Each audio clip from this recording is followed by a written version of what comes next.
Nazi bombs rained on Britain with terrible certainty in 1940.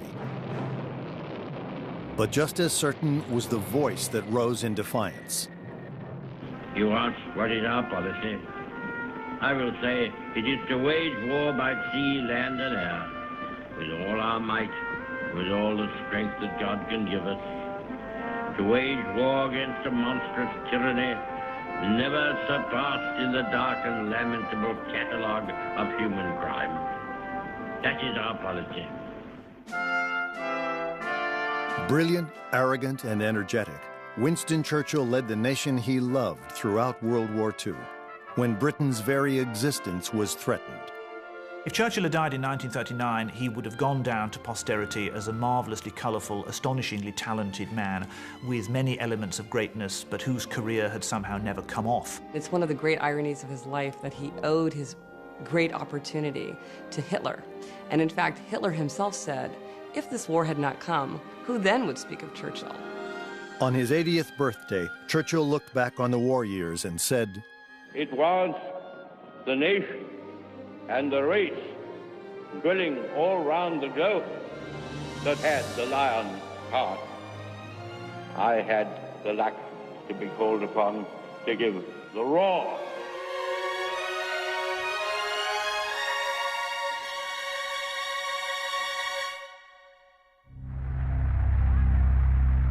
In 1933, Adolf Hitler was winning international acclaim as Germany's new chancellor, while Winston Churchill was an out-of-power politician with a reputation for warmongering and bad judgment. It's difficult to remember now how badly Churchill was viewed in the 1930s before the great events of the Second World War. Most people in Britain saw him as a washed-up has-been. He was in his 60s, he hadn't been in power for the best part of a decade. A lot of people thought he had the wrong views about Germany. A lot of people thought he was drunk all the time. Most people thought the idea of him returning to power wouldn't happen, and that if it did, it would be pretty dreadful. But Churchill was one of the first to denounce Hitler's ferocious drive for conquest and his intense racial hatred. Churchill thought that this is a man who can galvanize the Germans, who felt resentful that they lost the First World War and that they were unfairly and badly treated, and that Germany was ready to rise again, and here is a man who can do that and lead them. After Germany annexed Austria, Churchill decided to mix wit with warnings. He said once, the British ruling class continues to take its weekends in the country, while Hitler is taking his countries on the weekend. But the British government ignored him. He was really considered to be the boy who cried wolf at every threat. But as the Nazi threat became increasingly serious, he became connected in people's minds with the idea of total resistance to the Nazis. The problem was that the Prime Minister, Neville Chamberlain, who became Prime Minister in 1937, didn't like Churchill, believed that he, Chamberlain, could get on good terms with Nazi Germany, permanent good terms with Nazi Germany.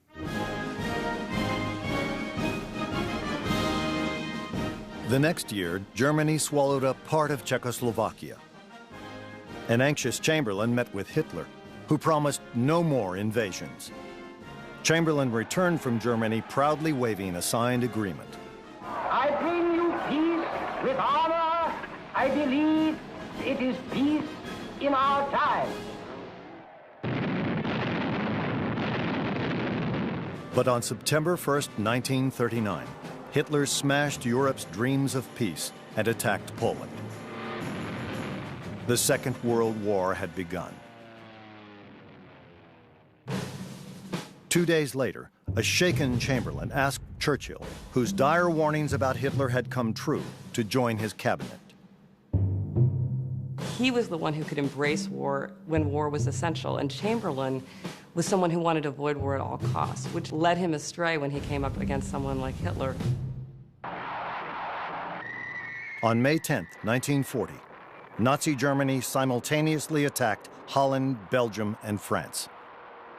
The Germans invaded in what was called blitzkrieg, a massive armoured and air attack, including vicious bombing of civilians trying to flee on the roads in order to create chaos on the roads so the armies couldn't penetrate. A very cruel attack. That same day, Chamberlain resigned and Churchill received a royal summons. He left Buckingham Palace as Britain's new Prime Minister. He turned to his bodyguard with tears in his eyes and said, "I only hope it's not too late, but we'll do our best." He was confronted simply with a whole series of hammer blows of reversals and defeats and problems. And as he said, he awoke with dread in his heart. 3 days after he became Prime Minister, the speech when he says that he has nothing to offer but sweat, toil, and tears and blood. I think it was a great speech. He said what was true. He said nothing to offer. Things are pretty rotten bad. It seemed very likely that before long Hitler would be dominating the whole of the continent of Europe, and no one at that point thought that Britain's prospects looked very good. In fact, most people thought that Britain's prospects looked very bad, and many people thought that Britain's prospects looked even worse now this madcap adventurer Churchill was in charge. Britain's future and the history of the world would hinge on what Churchill did next. The terrifying choice he faced was one for which he believed his entire eventful life had prepared him. He once used a phrase, he was being attacked in the House of Commons. My experience, he said, which has been bought, not taught. Now, as he hadn't learnt it from books, it had been bought at great expense through actually having to do these things in the past. And I think that's what, if you like, tempered the steel. The tempering began very early. Born in 1874, Winston was the first son of Lord and Lady Randolph Churchill. Lord Randolph's cruel wit and arrogance not only led to his own political downfall, but deeply hurt Winston. Churchill's relationship to his father is one of the most poignant parts of his life. He worshipped his father. His father was a brilliant politician, but very erratic. His father thought he was no good for anything. And the father said, "You're only fit to go into the army class." And from his first day as a soldier, he not only dreamed, but worked to become a politician. Churchill's path to politics took him to the ends of the British Empire and beyond. As a soldier and war correspondent. Ambitious and fearless, young Winston hopped from one colonial hotspot to the next: Cuba, Sudan, India, and South Africa. He talked about the fascinating thrills of war, and he bragged to his mother in a letter about shooting men at close range in the face. But as he got older, he had an increasing sense of the destructiveness of war. Yet it was one of his war stories that made Churchill a national hero and helped him win his first election victory in 1900 at age 26. Churchill's skill with words soon came in even more handy as Europe inched toward what would become the First World War. In his very first speech to Parliament, all of them were older than he was. Some of them were 30 years, 40 years older. He warned them that they had no idea how terrible a European war would be. He said, "You're talking glibly about war, because they were debating military finances." Well, some of them, their palms sweated when they listened to this young man. They realized there's something in what he's saying. From the beginning of his political career, Churchill's speeches made a powerful impression, both positive and negative. But public speaking did not come easily. He began life with a stammer. He was unprepossessing physically, so that he lacked the kind of natural gifts and high-level education which were normally expected to be necessary if you were to become a great orator. So Churchill simply had to work very hard at it, laboriously enlarging his vocabulary, practicing, giving public speeches, and writing out and then dictating out his speeches word for word. By 1911, Churchill was on the fast track to the top of British politics as First Lord of the Admiralty. Never one to hide his feelings or opinions, he made some enemies along the way. British suffragists, whose civil disobedience tactics he criticized, and his own political party, the Conservatives, which he quit and then loudly denounced. In 1914, the European war Churchill had warned against swept those squabbles aside. then settled into a massive, blood-soaked stalemate. Germany and its allies fought Britain and France on the Western Front and Russia in the east. Churchill, as head of the Navy, proposed a bold move to knock the Turkish Ottoman Empire out of the war. Send the Royal Navy to a narrow body of water in Turkey called the Dardanelles and bomb the Ottomans' coastal forts. His plan would lead to disaster. The naval action failed and was never tried again. And then another minister sent his armies ashore at Gallipoli, and they fought bravely. The landing at Gallipoli quickly turned into a murderous standoff. British, Australian, and Allied forces suffered over 250,000 casualties. The Conservatives and the public blamed Churchill. He resigned from the Navy even before the surviving troops were evacuated. One of the lowest points of his career was the Dardanelles. In fact, his wife said that she feared that he was in such a black depression that she thought he might commit suicide at that point.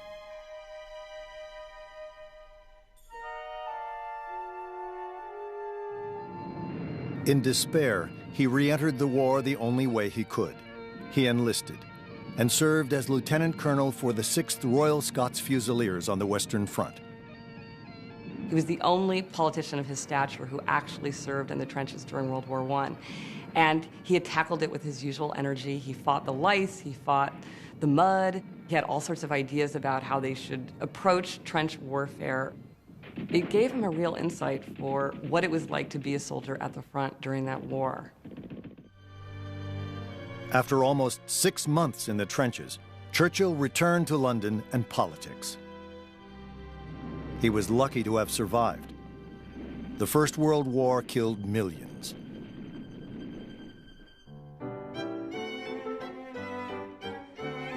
Over the next 2 decades, as Europe recovered and rebuilt, Churchill bounced in and out of office, switched back to the Conservative Party, wrote history books, and took up painting.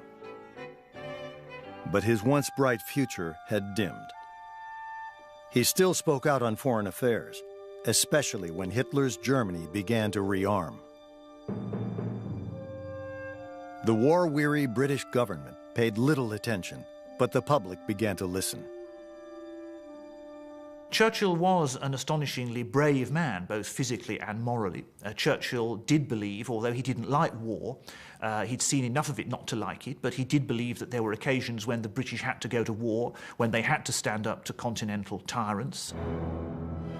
In May 1940, that moment arrived. Hitler was sweeping through Europe after swatting Neville Chamberlain aside. Churchill, the washed-up political has-been, was suddenly Britain's new prime minister, and he faced staggering odds. Hostility from his own war cabinet, a looming Nazi invasion, and pressure to negotiate with Nazi Germany. Britain's future had never looked more bleak, nor Hitler more invincible. The real question was, could Britain make some sort of terms with Hitler which would be acceptable to the British people? There was considerable pressure on Britain, including from the United States, to come to some sort of agreement. While the world waited for Churchill's answer, some 400,000 British troops were fighting desperately in France, Germany's latest victim. Panzer tank units pushed the British toward the coast. If killed or captured, their loss would leave England defenseless against a German invasion.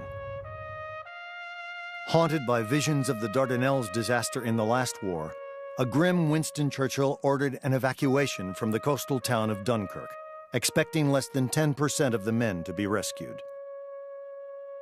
In 1940, Hitler came very close to winning the Second World War. There was only one man who stood in his way, and this was Churchill. His crucial day was when Dunkirk had only begun, and when he said, no matter what happens at Dunkirk, we'll fight on. He truly believed that he was the man of the hour, and he alone really understood what had to be done to meet the Nazi threat. Suddenly, Hitler ordered his tank corps rolling toward Dunkirk to halt and told his Air Force, the Luftwaffe, to finish the job alone. As far as Hitler and his generals were concerned, the British at Dunkirk were trivial. They were isolated. They could play no part in the battle for France. For 9 days, over 700 Navy and volunteer ships and boats sailed back and forth across the 21-mile channel.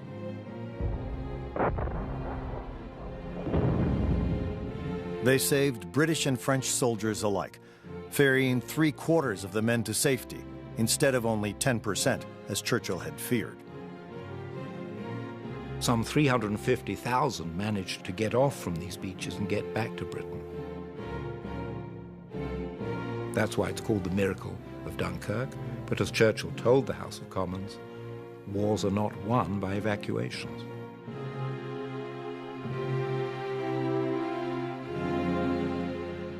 We shall fight with growing confidence and growing strength in the air. Churchill's genius with words then turned defeat into a defiant call to arms. We shall fight on the beaches. We shall fight on the landing grounds. We shall fight in the fields and in the streets.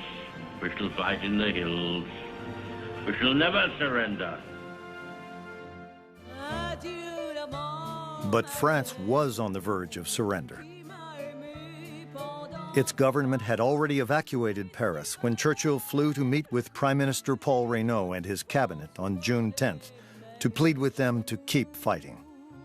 Members of Reynaud's government, particularly Marshal Pétain, were convinced that every extra day's fighting would lead to more death and destruction, which was true, and that was true also for Britain. When Churchill said we won't surrender, he didn't say we won't suffer massive losses. Indeed, the very fact of not surrendering meant that Britain would suffer massive losses. But Reynaud resigned in despair, and on June 16th, Marshal Pétain reached an armistice agreement with Hitler's Germany. From that moment, only 21 miles of water separated Britain from the Nazis.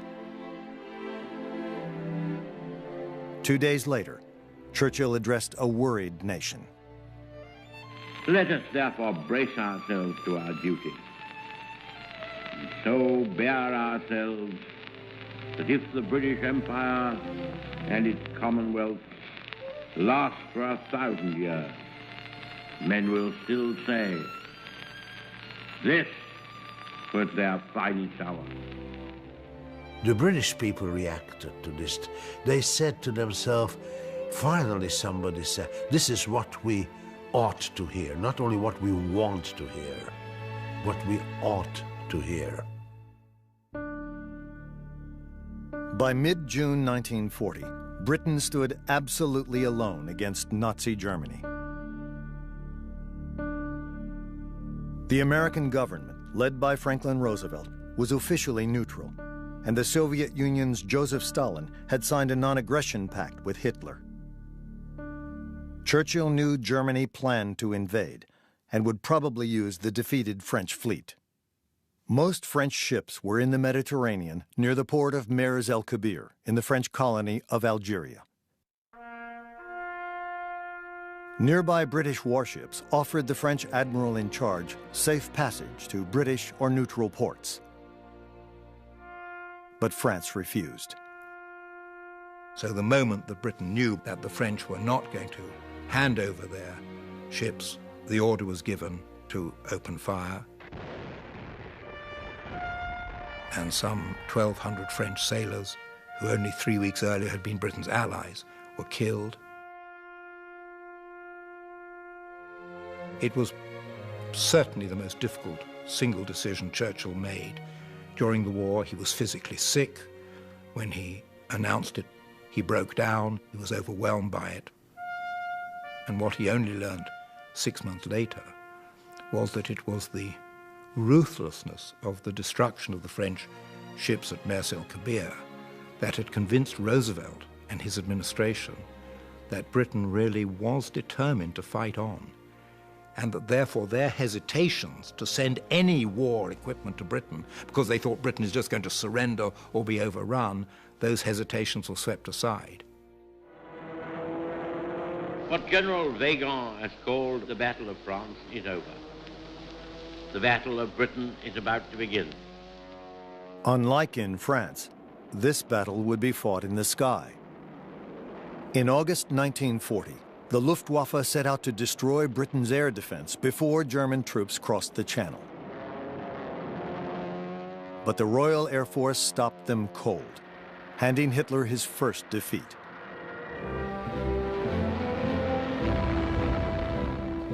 The gratitude of every home in our island, in our empire, and indeed throughout the world, except in the abodes of the guilty, goes out to the British airmen who, undaunted by odds, unwearied in their constant challenge and mortal danger, are turning the tide of the world war by their prowess and by their devotion. Never in the field of human conflict was so much owed by so many to so few.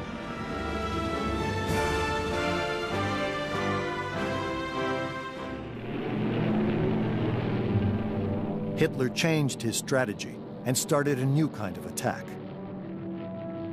It was called the Blitz. The principal aim was no longer just to destroy the Royal Air Force, which they couldn't do. He decided to bomb the cities. That this would greatly damage British morale.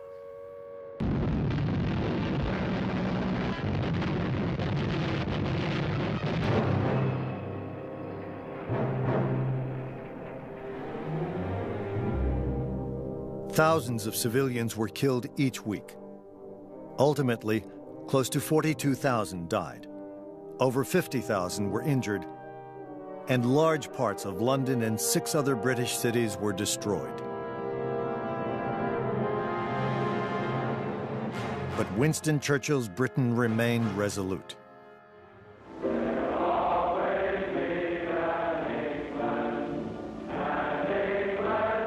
Churchill was able to create a mood of almost exaggerated euphoria where, against all the evidence, he persuaded the British that this was their great occasion to play a major historical role in making the world a better place by defying. He authorized a number of bombing raids on German cities. This idea that we're giving it back to him, right? that we're striking back, this was what raised the morale. The wounds and the harm and the bleeding from the bombardment could not be assuaged. They couldn't be minimized. That was, I think, the great achievement of Churchill's speeches and of his policies, that we did begin to hit back, even though we didn't have the resources to do so. We hardly had the resources to defend our island. The air raids did little damage, but they proved Britain's resolve. Hitler blinked and turned east toward his supposed ally, the Soviet Union, whose huge factories and wheat and oil fields looked ripe for conquest. It seemed certain that Hitler would be able to defeat the Soviet Union within a few months. And once he had done so, he would have the vast resources of the Soviet Union to turn against Britain. Churchill, and to a lesser extent Roosevelt, sent message after message to Stalin, intelligent messages, that the Germans are going to attack him. This was no secret, you know. There were 195 German divisions on the Russian frontier. You cannot hide this. And if Hitler hadn't foolishly diverted his forces for 3 months to attack Yugoslavia and Greece, he would almost certainly have destroyed the Soviet Union. He was caught in the end because those 3 months pushed him into winter, and fighting in Russia in winter is not good news for any invader, as Napoleon had discovered in 1812. Along with the terrible Russian winter, Soviet troops fought to the death.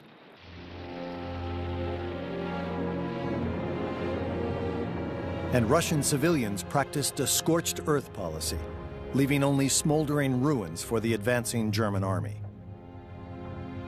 It's hard for Americans to believe this, even today, that Hitler's attack on Russia, in the long run, turned to be more important even than Pearl Harbor, than America's entry into the war. Because Hitler and the Germans were so powerful that without Russia, Britain and the United States could not have defeated Germany. Churchill knew that from the beginning.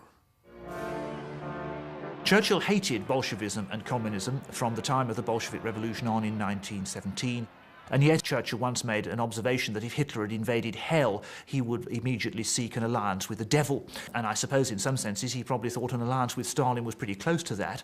But any help that Churchill could get to defeat Hitler, he was glad to have and glad to welcome and willing to work with.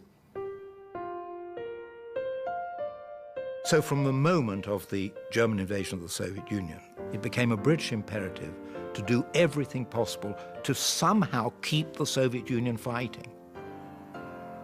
Even as the Germans were sweeping through Russia, Britain was sending its own vital supplies, manufactured in the United States, aircraft, tanks, guns. They would come across the Atlantic and be transshipped at Liverpool immediately to the Soviet Union. Churchill was able to help Stalin only because he had persuaded Roosevelt to aid Britain, despite American neutrality. Churchill had a very complicated relationship with FDR. He knew that American involvement in the war was essential, and before the United States came in, he did everything within his power to woo Roosevelt to his side. In fact, he said no lover had ever studied the whims of his mistress the way that he studied FDR. He was rebuffed more often than he got satisfaction, but he got satisfaction sufficiently to go on asking. And sometimes he would put the matter to Roosevelt very starkly, very severely, and would say, unless you're prepared to help us try to survive the German onslaught, try not to surrender, unless you do that, you will in the end be the victims. This is about you, because Hitler is not simply interested in dominating Europe. Churchill convinced Roosevelt, who was still neutral, to directly aid the Soviet Union and send everything from field hospitals to tanks to barbed wire. Even so, it was a close-run thing. In December 1941, the Germans were within a few hours of overrunning Moscow. Halfway around the world, another attack began. On December 7th, Japan's air raid on Pearl Harbor jolted America out of its neutrality. 4 days after the attack, Japan's ally, Nazi Germany, declared war on the United States. Churchill was thrilled. America would have to fight Hitler. The tide of war began to change in late 1942, with Allied victories in North Africa and Stalingrad. The alliance that won the war was between Britain and Russia and the United States. It was an extraordinary alliance of three nations who didn't have all that much in common except the desire to beat Hitler and latterly the desire to beat Japan. Churchill played a very large part in holding that alliance together. There's a sense in which he is the man who invented shuttle diplomacy. Churchill, who was the oldest of the three, made these enormous journeys. And he wasn't well. He'd had a stroke. He'd been very ill in the middle of the war, but he went on traveling. And there isn't any doubt, I think, that that was one of the greatest things he did in the Second World War. It was only as the war went on that it became evident that Britain was beginning to be exhausted and only a junior partner of the United States. However, his prestige was such that he was still a major figure till the end of the war.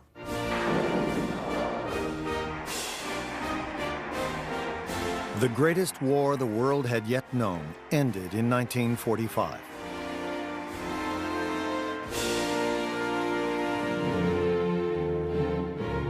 But the sweet taste of victory was soon replaced by growing tension between the Allies. Poland, whose occupation by Germany had started World War II, ended the war still occupied by foreign troops. Soviet troops. The liberation came with the Red Army, but the Red Army brought with it this terrifying political control, establishing in 8 different countries communist regimes. Now, the idea was that Churchill, Roosevelt, Stalin would sit down, as they did eventually sit down, first at Tehran and then at Yalta, and would agree that democracy should be restored. And this Stalin had no intention of doing. The hot war settled into Cold War rivalry between communism and capitalism, the Soviet Union and the United States. Churchill's Britain would find itself playing only a minor part. Throughout World War II, Churchill had claimed, "We shall defend our island whatever the cost may be." He was equally outspoken about preserving the British Empire, but the cost of defending the island of Britain was its empire. And Churchill knew, and he was not unaware of the ironies of this, that the price of an alliance with Russia and with America, an alliance that was necessary to beat Hitler, was that in the end Russia and America would supersede Britain as a great power, and that in 1945 is exactly what they did. Churchill would ultimately outlive both Roosevelt and Stalin, but not the post-war world they created. Churchill was unlucky in a way to live too long. He once said, when he was in his 80s, and very frail, but mentally very alert, he said, "My life is over, but not yet ended." And sometimes looking back, he wondered what it was he'd achieved.